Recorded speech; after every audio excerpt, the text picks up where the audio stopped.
What's incredible about the Holy Land is that it is the Holy Land. It is the center, in some sense, of the modern world. All of our history is built around the stories of the Bible, and you are literally walking in the steps that Jesus walked when you are in Jerusalem. To me, what it looks like, especially when I'm here, and that's why I'm feeling it so strongly right now, it feels like what it's done is basically taken all of you and this entire country and taken coal, and it just keeps grinding it and grinding it, condensing it and condensing it, and it's left a diamond here. I met with an incredible young lady whose name is Moran. My name is Moran Stella Yanai, and I'm 41 years old. Being held captive for 54 days.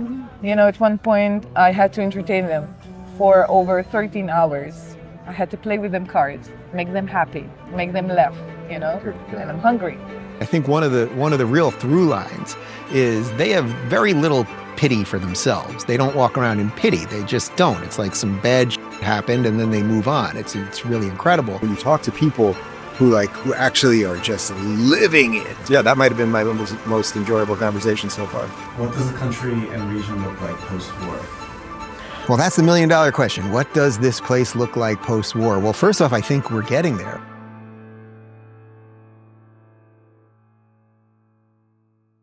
How many times have you been to Israel? So this was actually my 6th trip to Israel. I was first there in 1997. When I was 21, I was there again in 99. My sister married an Israeli in the old city of Jaffa in 2012 or so. And then this was my 3rd time in the last 3 years, actually. We had gone there 3 years ago to do a documentary about a strong country that was fighting for its life and doing it well. We had shot that documentary. We were about to put it up, and then October 7th happened. So we didn't put up that documentary.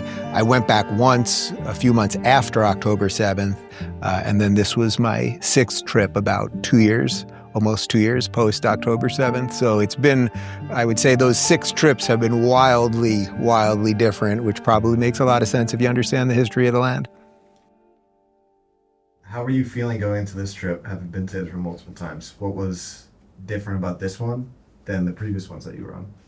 This was probably the most impactful trip to me even before I got there, probably for a few reasons. I mean, the first time I went, I knew that Israel's an important place and an important history and all of those things. But I was a 21-year-old kid. And then, as I said, I went back a few years after that. And, another time I went for my sister's wedding. So that was a celebration.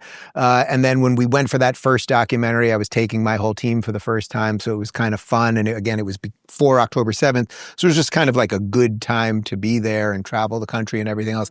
Then the time after October 7th, because it was still so raw and there were so many hostages still there, and there are still hostages now as we're taping this right now, almost 2 years later. But it was really it was focused on, this unbelievably, unimaginably horrific, barbaric thing had happened, and that kind of encapsulated the whole trip. I'm at Kibbutz Kfar Az in southern Israel. This is one of the communities that was hit the hardest on October 7th. All right, we're at the site of the Nova Music Festival.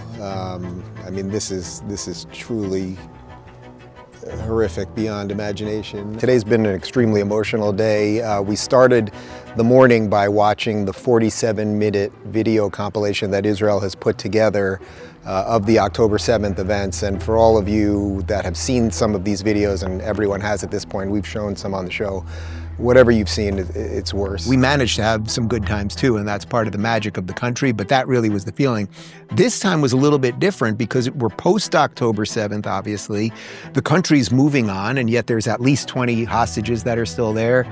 There is a war going on in Gaza. They were being hit with rockets from Yemen, and they basically took Hezbollah out in Lebanon. But there was the looming threat of Iran, and I guess ironically or luckily or whatever you want to say, maybe it had something to do with the guy up above, we ended up leaving 3 days before the Iran war broke out. I actually had kind of wanted to stay for a few extra days, and I would have been stuck there like everybody else. And that, in some sense, once it started, I was like, wow, maybe I should have stayed just to have seen that, as kind of horrific as it is. But what you see there, especially at a time when rockets are falling, because there were a couple of rockets that fell, even though it was before the Iran situation, while we were there, what you see is this unbelievable dichotomy between life and death constantly.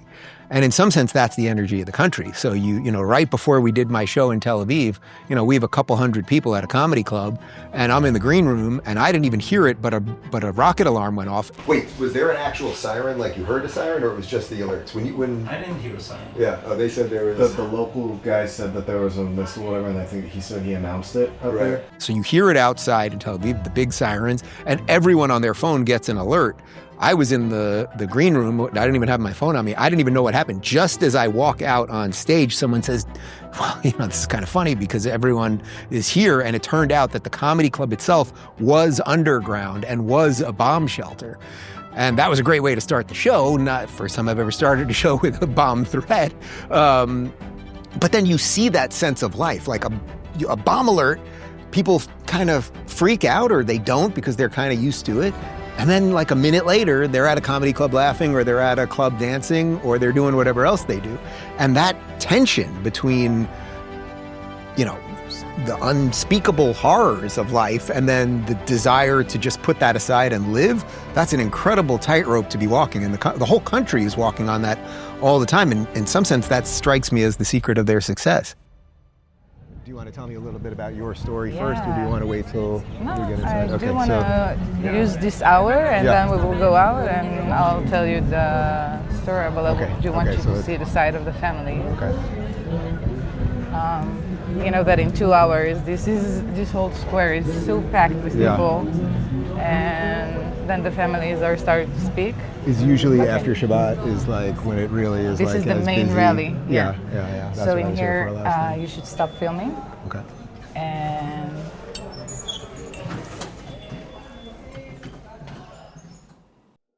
this was my second time going to Hostage Square, which is where the hostages, where their families and their friends and loved ones, where they meet up literally every single day since October 7th. And then on Saturday nights after Shabbat, that's when they usually have like the big weekly rally. But there are people there 24 hours a day, every day now for almost 2 years. And some of the survivors who have gotten out of Gaza show up. You've got family members who lost their children or their husbands or wives or whatever it might be. You have people who still have hostages that are there. It's just this extraordinary, like, emotional mix, and you really, really can feel it. Like, there's people in tears, crying and upset, and then there's people laughing, sharing stories about loved ones. Like, there's all this incredible mix of things happening all it's a very small space, the square itself. Tel Aviv's a pretty small city, actually, and Israel's a tiny country. But I met with an incredible young lady whose name is Moran. My name is Moran Stella Yanai, and I'm 41 years old currently, and I was kidnapped from the Nova Festival, being held captive for 54 days. And she was a hostage for 50 some odd days. When you hear the stories, and to stand with her for, I don't know, we stood for maybe an hour or so and walked around a bit. To stand there, you can see the pain in her eyes and holding back tears, which eventually came out a little bit at the end, even though she's told the story a million times and talking about her legs being broken. The terrorist was right behind me, holding an iron pipe, like about to beat me up in my head. And I didn't have no other point. I had to jump from a high place. And I jumped and I hit my leg. And he jumped after me, was about to beat me up. And he took the iron pipe down and he said, okay, enough. But then he took things from my pockets and he told me to go on the mountain. And I didn't realize I had 2 broken legs at that point. God. And it's like you don't feel the pain. It's mind over body. Fight or flight, it's mine.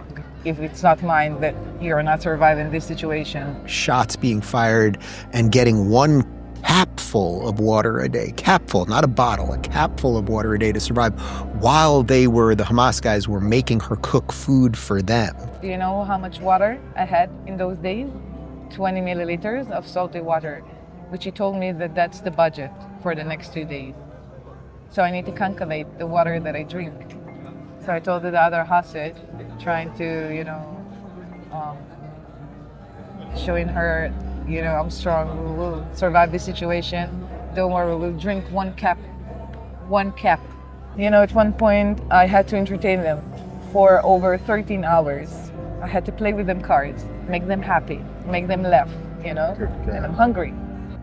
And telling the story of trying to be strong for the other girl that was in the room with her, and lice and getting bitten by bugs and all of and being beaten and all of these things, to the backdrop of seeing her friends be shot at the Nova Festival and everything else. And then there she is telling her story. I mean, man, that'll put your shit behind you pretty quickly when you realize what the real bad stuff is out there that exists, and it is real, and it does really exist. And I think a lot of people, in some sense, in the Western world, we're so comforted by so many modern things, we don't realize that there really are bad people out there. There really are bad ideas that want to upend all of this and end all of this.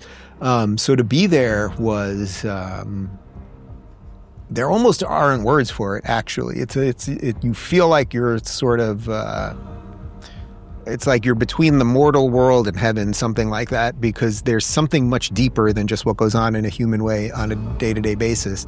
And those people, they just want their family members home. I mean, it's as simple as that. And the fact that Hamas is even holding dead bodies as leverage, like that, they know that the Israelis, because the Israelis care about life, they want even the dead bodies back, and that they're using that as leverage is just an unimaginable evil. But that's what they're up against every day, and they're not quitting, I can tell you that.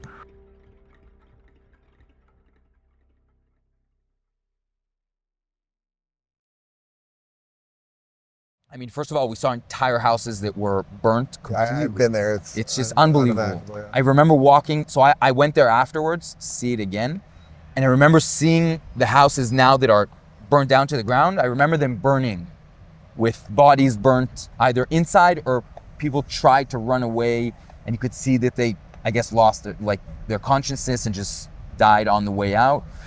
And families that were in their safe rooms with their father executed and left in their safe room, and in like houses that nobody's left, like entire families that were butchered, tortured, and killed.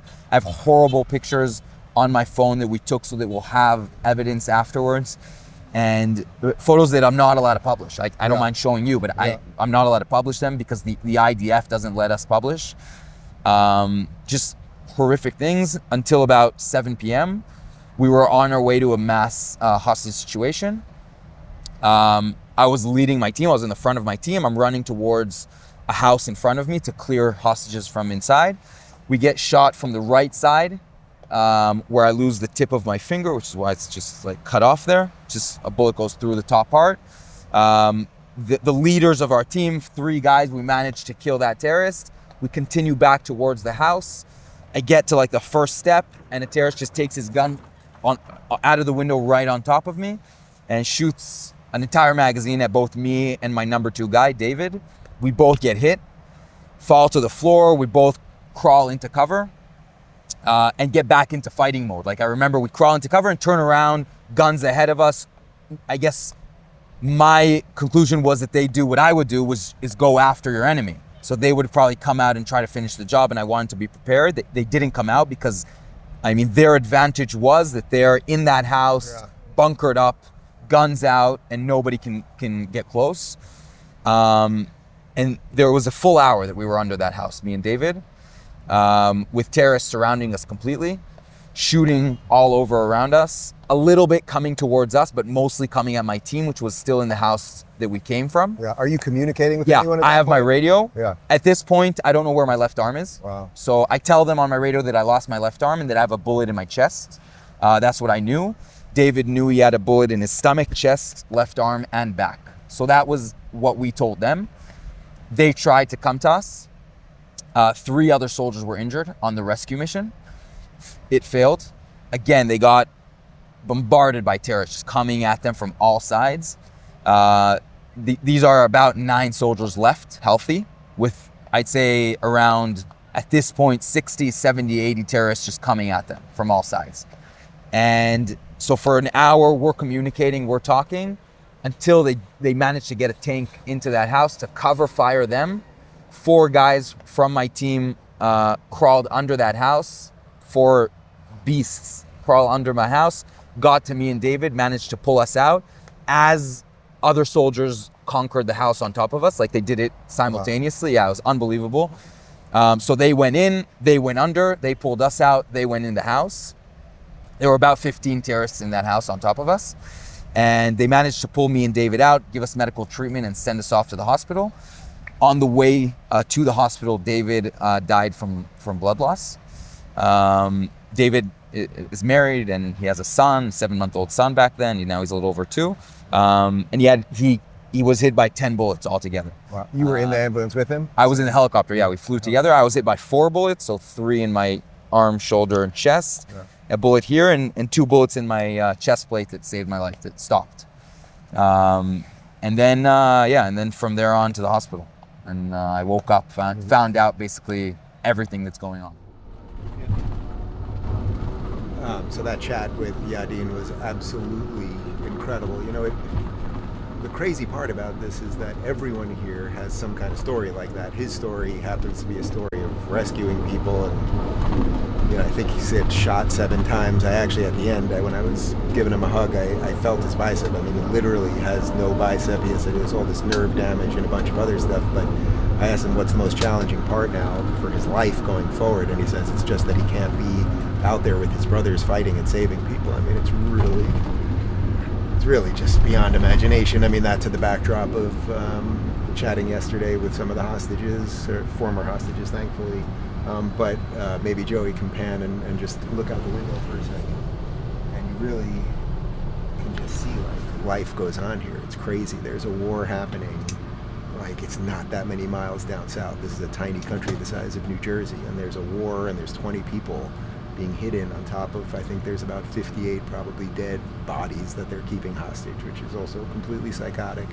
And it could all, as Yadin said, it could all end right now. It could end while we are in this bus right now. If they would just release those people, the war will be over. So the people that are accusing Israel of genocide and all of these things that are a complete lie, they could end it.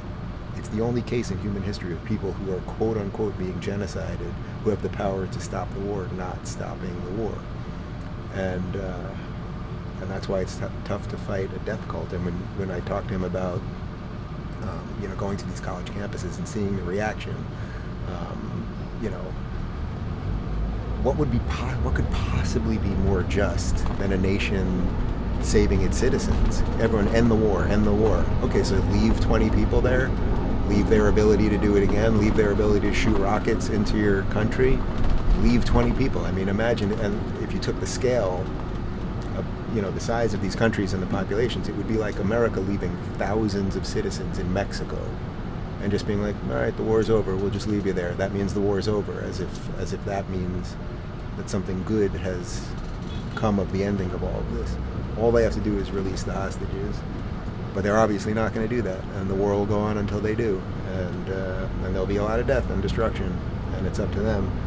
But when you see heroes like this, and then to the backdrop of life going on here, it's really incredible. And that's, one of the incredible things about Israel, especially when we get to Jerusalem, we'll see, is that, you can dig down and see history, and then they build up and you see the future. So you see this incredible historical place that's on the forefront of technology. So you see like the past and the future at the exact same time. And it's like a slightly different version here in Tel Aviv, because you see this unbelievably robust city with joy and endless partying and incredible food and music and culture and all of those things.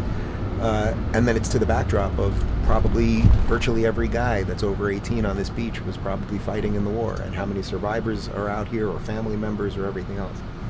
So it's really extraordinary, and we're going to go to the Carmel market now and eat some meat. So that's good too. The last trip that we did post-October 7th, even though we were able to kind of go out at night, and as everyone in Israel says, Tel Aviv is a bubble, so there still is nightlife and all that stuff, it was still so raw at the time. And there really was a feeling still of like, oh, is this country going to continue? And are they going to win this war and all of that? now that we went back this time, which was, only about a year later, and again, it was before just a few days before the Iran war, there was a real feeling like, oh, they beat Hezbollah, they're beating Hamas. Eventually they will get the hostages back. There was also a feeling, even though it wasn't like talked about that much, that like the Iran thing was going to be solved one way or another. Like it was like, there was a feeling of, oh, we will get through this. Where the last time I was there was a feeling of like, oh, are we at the end of the road here? Killed for absolutely nothing, but that's what Hamas wants. Dead people, destruction. This was a place that was made for life. It's not supposed to be this way. I think what quite literally millions and millions of people all over the world have woken up to over the past few months is that evil is real. Not everyone thinks as we think. Not everyone believes the same things that we believe in. But then you go out, whether it's in Tel Aviv or Jerusalem or any of the other cities, and there's an unbelievable nightlife. The food scene is incredible. We ate some of the best food that I've ever eaten in my entire life. And there's also a feeling that like everyone's in on it together, meaning like you go out and every single waiter or bartender that we talked to became our friend over the meal. Like we did shots with everybody. Like if I ordered shots for my team, they were like, I'll have a shot with you. And that happened time and time again. And then they would chat with us and tell us, every meal that we went to, I didn't even order off a menu. I would just say, hey, whatever you think is the best. And they were so proud to bring the food there and share. Arak is their basically their national drink. And there's just this strange, I guess in some sense it's not strange. It seems like it's strange. Wait a minute. They're trying to kill you all the time. You should be hiding and afraid and everything else. We're so afraid in our modern lives of everything. Everyone's afraid. And COVID, we're afraid of going out and someone might sneeze on you and all these things. And here they are. They have real people trying to kill them all the time. And basically they're like, fuck that. We're going to live. And that's why, every year they come out with this poll all over the world of the happiest countries. And Israel is always in the top 10 despite all of the crazy things that happen. So it was particularly... I guess it was particularly moving to be there post October 7th and see that the sense of hope is probably greater than ever. You've traveled quite a bit in your lifetime. You've traveled to a lot of different countries. Can you talk about Israel's natural beauty and actually the architecture for someone who's never been there? What's it like to be there? What does it look like to someone who's never been? What's incredible about the Holy Land is that it is the Holy Land. It is the center, in some sense, of the modern world. All of our history is built around the stories of the Bible, and you are literally walking in the steps that Jesus walked when you are in Jerusalem. And we walked from the holiest site in Judaism, which is the Western Wall, to the holiest site in Christianity, which is the Church of the Holy Sepulchre. And you walk through the quarters, and these are the very same stones that our civilization was built upon. All right, so we just entered the walls of the old city of Jerusalem. I mean, this is one of possibly the most historically and religiously important places on planet Earth. We entered the Jaffa Gate over here, and we're going towards the Western Wall, which of course is the holiest site in Judaism. It's actually the retaining wall of the original Jewish temple, which has been destroyed twice. And then the Dome of the Rock was built on top of it. So Jews technically can't even pray, really like once a year a few people can, at their holiest site. So Jews pray at the wall beneath it because it's just an annoying truth. The Muslims don't want the Jews praying up there. That's just how it is. But their Church of the Holy Sepulchre is here just within minutes of the Western Wall. So we're going to take a walk and we'll shoot something walking from the holiest site in Christianity to the holiest site in Judaism. And what you'll see here is Orthodox Jews walking right next to women in full Muslim garb and large coexistence. And yes, there is the Muslim quarter and the Armenian quarter and the Jewish quarter, and everyone coexists and no one's forced to stay in their quarter, although probably not as safe for a public person or certain people wearing certain things depending on what quarter you're in. But it's an absolutely beautiful day here, and we're going to go shoot the show right in front of the Western Wall, and we'll go from there. All right.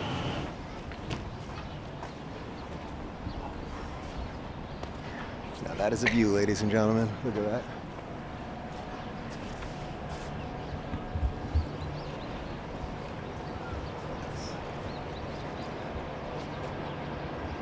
This literally might be the most important piece of real estate in the entire world, what you're seeing right here.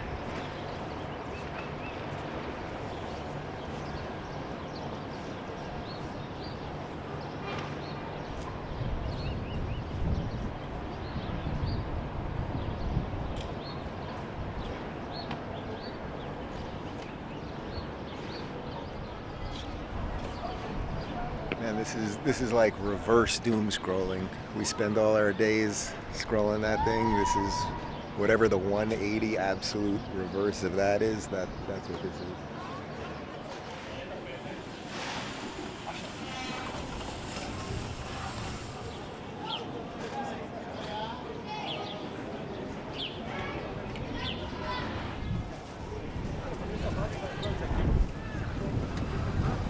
So we just got to the Church of the Holy Sepulchre, which of course is the holiest site in Judaism. The tomb of Jesus is in there. And interestingly, one of the things about the church that's interesting is people think of the Middle East and they think of like it's this eternal battle between the Jews and the Muslims and the Christians and all this stuff.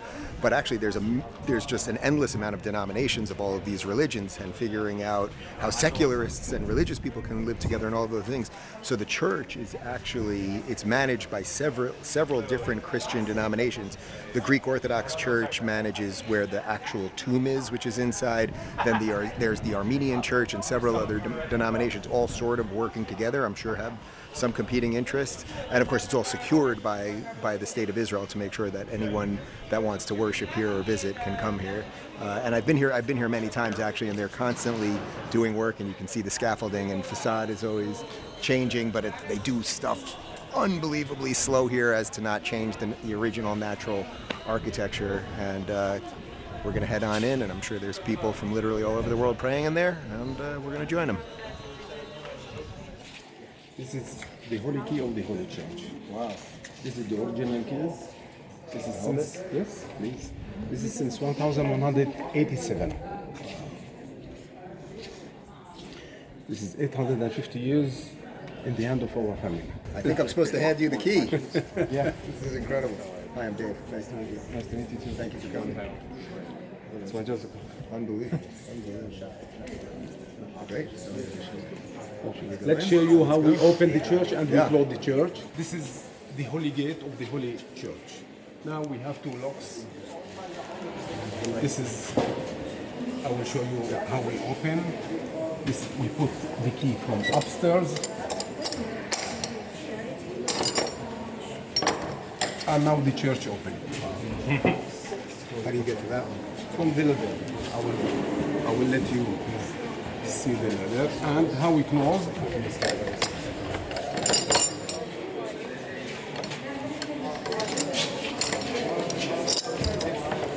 Now the church closes.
At 12 o'clock, we go inside the tomb with a bishop from the Greek Orthodox and bishop from the Armenian Orthodox to make sure there is no lights inside. And after that, the Greek Orthodox, they close the main door of the tomb with the holy wax. After that, I come and I put my stamp. What they mean now everything is ready for the holy fire, and we can now beginning to celebrate the Easter. After that, the bishops of the Greek Orthodox, they take me to the house of the patriarch, and we come together with the patriarch, and he go inside and come out with the holy fire. Do they do that on Greek Easter or on? In the Greek, Greek in the Easter. Greek Easter, yeah. Yeah.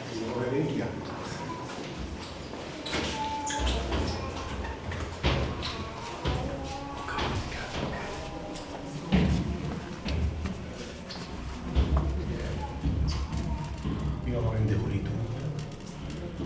In the Easter, the Patriarch came here and make praying, and he come out with the holy fire. We can make wish. So.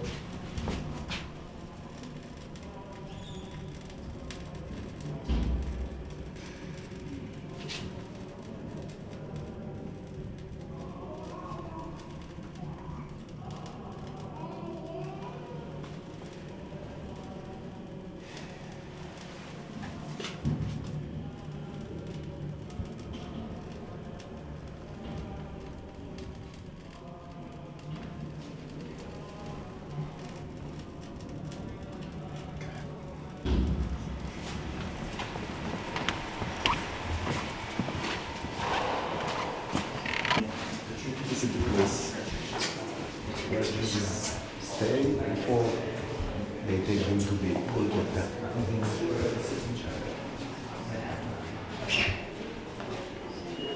Here we have 3 stations of Jesus, number 10, number 11, number 12. I can show you. Station number 10, where they take off the clothes of Jesus. Here we can see it also from outside.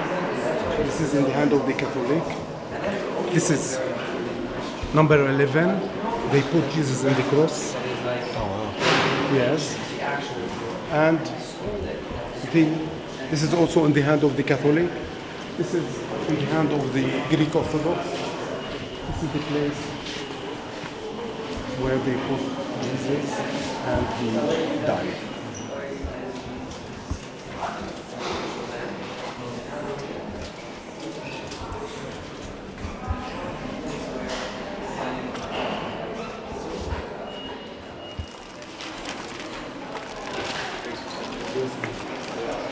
We want you to go home and to remember us. Yes. This is from our family. You can smell the tomb perfume. This is now.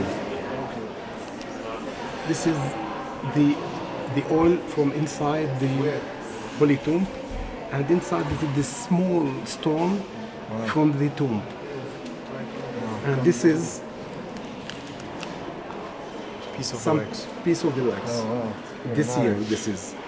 And this is, you visit inside the tomb. Upstairs there is a lights. This is from the lights. Wow. Wow, what an This honor. is to remember us always. Thank you. You're welcome.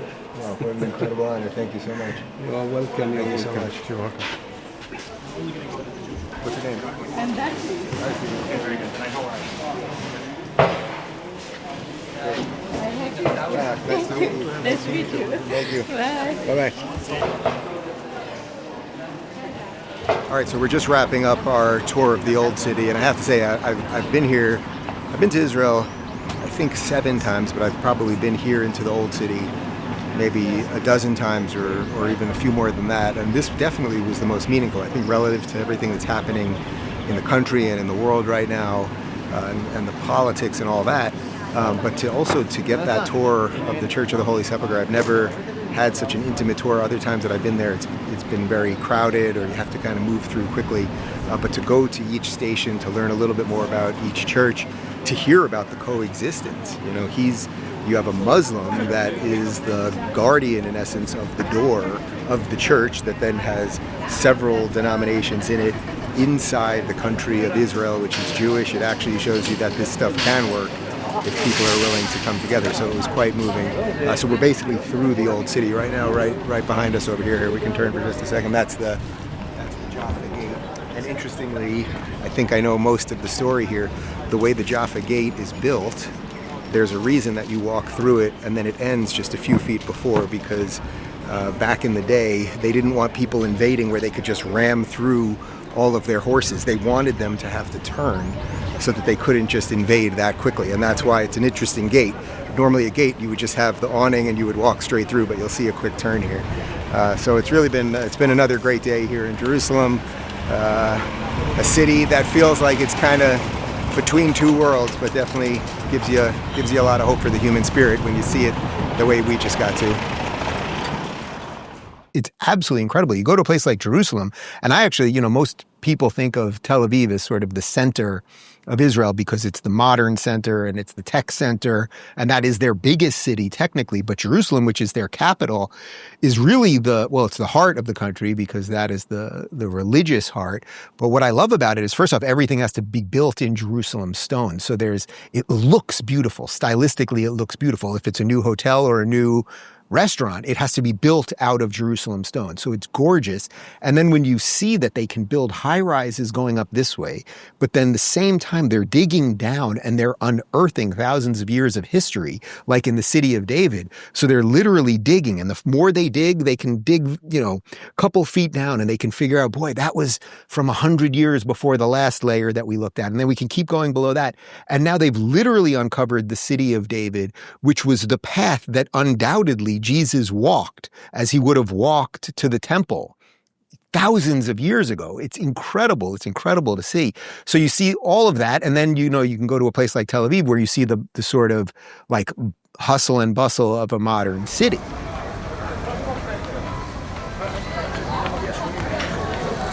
I could also eat some street food if we see something good.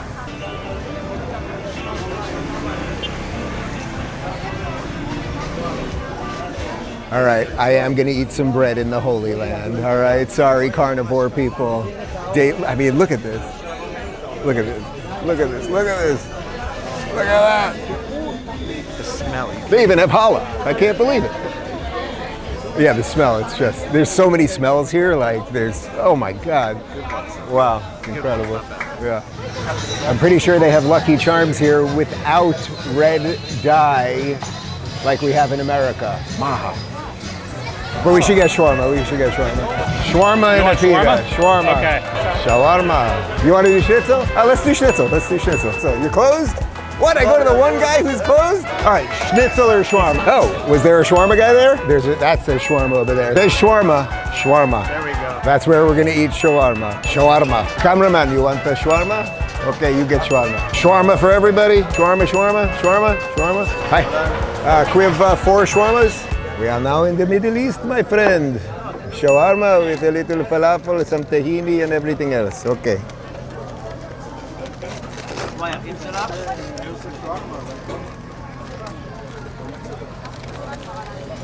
That's good. We're actually heading up north right now, and we're almost at the Sea of Galilee, which obviously, if you're a believer, is a very important place. That's where Jesus walked on water. It's also just an important piece of the geography here in Israel. And then later to Jerusalem, and our show's in Jerusalem tomorrow night, and we'll do all the historical stuff, all the religious stuff, walk around. We'll be in one of the most diverse, for all the people that like diversity, one of the most diverse cities actually in the entire world. And then we'll see what else happens. And we'll have some hummus. All right. Break from the sun. Yeah. Rocking the quarter zip. Yeah. Are you going to go in the water? Do we go in this water? I don't know. Well, I guess we walk on it. Everyone tries to walk on it and sees what happens, Hey, I'm Dave. How you doing? Hi, I'm Ido. Nice to meet you. Nice to meet you. Hi, Joe. Hi. Nice to meet you. Hi, Joe. I'm Ido. Nice to meet you. Be careful about your head. Okay. It's tough to catch them too, My whole life. Yeah. Only once I saw a catfish eating a dead fish, other dead fish. Yeah. Once. Yeah. And they say that they are scavengers and they eat dead fish. They eat live fish. They eat live fish? And he's the one that has the greatest value for casting. This is the fish that you would catch first, probably.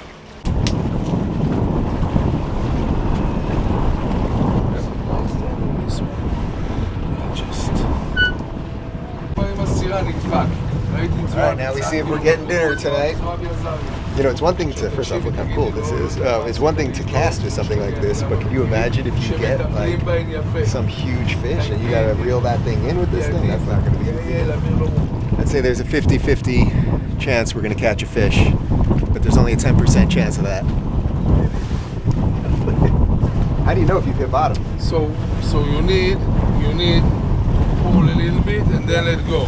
Yeah. Once you're letting go, this is when the fish is biting. I got it. So you pull, Yeah. you mimic a form of swimming, and then you let go. When you let go and pull again, this is where you feel the fish.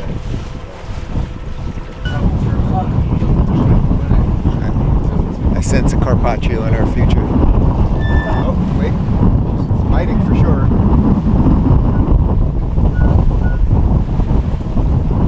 What do you feel now? I mean, he's biting. There's a fish here. Yeah. There's a Just fish. throw There's the a floor. fish. All right. Throw the line on the floor. Throw the line on the floor? You want to go? Okay. Yeah, no. What's the best way to do it? You tell me. Try to collect. See how it Well, no, I know I can't do that. So you just wrap. That's it. Now I just wrap. Unless you just So we pull can by get- hand and then release. Worst case, you lose some line. So basically, I mean, it's a small one if we got anything, but it's definitely by. I mean, he's still. Just collect the line. Yeah. Collect the line. So I'm just- pull and throw on the floor. What do you mean throw on the Just floor? pull the line. Just throw on the floor. Oh, I got you. Simple as. Wait, let's see. Try to bring him in one time. Yeah, I got you. Then we will throw again. Yeah, but no, I'm not sure if he's happy still. It got away. We definitely had something though, but it got away. We had Sorry, buddy. Looks like another lamb schnitzel for you. lamb schnitzel. It doesn't work. It We doesn't don't make work. a schnitzel from lamb. Yeah, I meant to say lamb shawarma. Lamb shawarma I got a also too expensive. I got a fact checker here. Veal, turkey. Turkey or veal schnitzel. Okay. Wow. I'm getting fact check on the canary. Little up. Dave Rubin. Yeah. Great. It was nice to meet you. Thank you. Thank you guys. Thank you. Nice meeting you. Really appreciate it. Nice meeting you all so also. much. My pleasure. Take care. Thank you. It's nice talking to regular people. I mean, that's what, I talk to a lot of politicians and some of them actually are great and really have vision. And, when I sat with Orban the other day, it was nice to talk to somebody about philosophy and religion and what underpins the political part of it. And I did that with Bibi in DC a few months ago. And I've done that with other politicians over the years. But when you talk to people who actually are just living it and being and truly part of it, and they can speak freer because politicians, even the most outspoken politician usually has some piece that they're not telling you, or they're negotiating something, or they don't want this heard or that heard, or they don't want to offend this person because they're working on something. But when you see someone that is just a good human being, just trying to live a good life, that knows the history, knows the connection, for whatever land that they live in, it's really an incredible thing. That might have been my most enjoyable conversation so far. So you mentioned the overall energy in Israel. What's it like having been able to interact with the people there in Israel? What was the vibe from Tel Aviv to Jerusalem? Yeah, so we did two shows two live shows, one in Tel Aviv and one in Jerusalem. Tel Aviv show was in more of an old school kind of underground comedy club, felt a little dirtier and grungier and all that. We had the bomb threat right before we started, and I kind of made it a free for all. All right, we're developing a new type of comedy here. This is nice. Is this basically what you're yelling while you're probably watching me, right? You're yelling at your phone, going, say that, talk about that thing. Okay, so all right, this is true multimedia something. That was the first show that we did, and I kind of wanted to feel out the crowd. And one thing that I thought was really, really interesting was that most European crowds, and I would include Israel in this, even though it's not European, obviously, but most foreign crowds, non-American crowds, even if you go to Canada, they watch a show and they just kind of sit back like this. So you don't get a lot of interaction. They'll laugh when it's appropriate and all that, but they're not going to yell out. They don't like to draw attention to themselves. They don't heckle, none of that. I like a lot of that interaction. And I've done many shows in Israel before. And that show, the whole crowd was they were in that room with me. They wanted to ask questions. They wanted to tell me things. It was a free-for-all. I mean, we had people arguing with each other, all in good nature, but just all happening at once. And it was really, really special. And again, maybe it was just because a bomb just had gone off and everybody was, a little heightened because of that, but probably not, because they're dealing with that all the time. Then we went to Jerusalem, and it was more of a proper theater. And in a proper theater, people usually are a little bit more the traditional way of just kind of sitting and watching a theater show, almost like you're watching not a live human being in front of you, but just something that's happening right in front of you. And what I really wanted, and I treated that show very differently, because I wanted that show to feel like I was telling the story, or showing them, I was telling the story of why I was there, but also showing them that they're not alone. To me, what it looks like, especially when I'm here, and that's why I'm feeling it so strongly right now, it feels like what it's done is basically taken all of you and this entire country and taken coal, and it just keeps grinding it and grinding it, condensing it and condensing it, and it's left a diamond here. I mean, I think one of the real through lines is they have very little pity for themselves. They don't walk around in pity. They just don't. It's like some bad shit happened and then they move on. It's really incredible. But I wanted to show them that they aren't alone, because, they see the same things that we all see on social media. They see, the frog people saying horrible things, and people that used to be sane political pundits now saying awful things. They see the conspiracy theories, and, it's a people that have a history of their ancestors being, hunted and hounded and pogromed and holocausted across the world. So they see that now, and they feel like they're alone, and I wanted them to understand that they weren't. So I think I treated both shows very differently. The Tel Aviv one, I was just kind of going for kind of raw craziness, and the Jerusalem show, I was going for like, oh, I'm here with you right now. How can I help? And by the way, I got a lot of good answers on how I could help. Some of them had to do with just telling the story as honestly as possible. What does the country and region look like post-war? Well, that's the $1 million question. What does this place look like post-war? Well, first off, I think we're getting there. I really do. I mean, I think the Iran thing, it was the subtle thing that everybody was kind of talking about. Everyone talks about, we got to get the hostages out and resolve that thing. But then to the backdrop of, but Iran, which was funding Hamas and funding Hezbollah and really is the head of the octopus, they were going to have to take that out. Well, now that Iran has basically been taken out, and it was a 12-day war. This morning, we're getting a look at some of the damage done over the weekend. Aerial images you see there showing impact on the surface. We're getting breaking news. President Trump posting on Truth Social moments ago that the U.S. completed an attack on 3 nuclear sites in Iran. The defense minister is acknowledging that Israel has carried out what he calls a preemptive strike against Iran. What I think it has now signaled to the Middle East is something that's very much in line with what Donald Trump has tried to do this entire time, which is that if you want to be successful, if you want to be free and have trade with other nations and put away some ancient hatreds and all of those things, you have an incredibly bright future. And you see the Gulf states that are largely doing that, particularly the UAE. They're on board all that. You see the Abraham Accords. It looks like Saudi Arabia is going to sign on. Maybe Syria, although that's a little complex because they're in the midst of their own kind of civil war. But basically, if all of these countries would just set aside some of the old hatreds and say, hey, the Jews got this tiny little plot of land. And by the way, they're basically the superpower now. They destroyed, the entire military structure of Iran, a country that's 50 times bigger than it, and they did it in less than 2 weeks. It's like, man, just let them live there and then be part of the trade and the new world, and then let America come in and help make deals and all of those things, and then take that slice of land that is Gaza, that is literally just, a couple miles south, in essence, of Tel Aviv. It's the same beach. It's the same body of water, the Mediterranean. It could be as beautiful as any other coastal place in all of the Mediterranean. Put aside some of that ancient hatred and just start building a functional society. Boy, it could be the golden age of the Middle East, and I really, really think that that's possible. It's not to say it's going to be easy. It's not to say there aren't going to be starts and stops to that and everything else. But I think this right now, because of peace through strength and resilience of those people, I think this is the best opportunity, perhaps in the history of the entire Middle East, to have something that truly would be close to being called peace.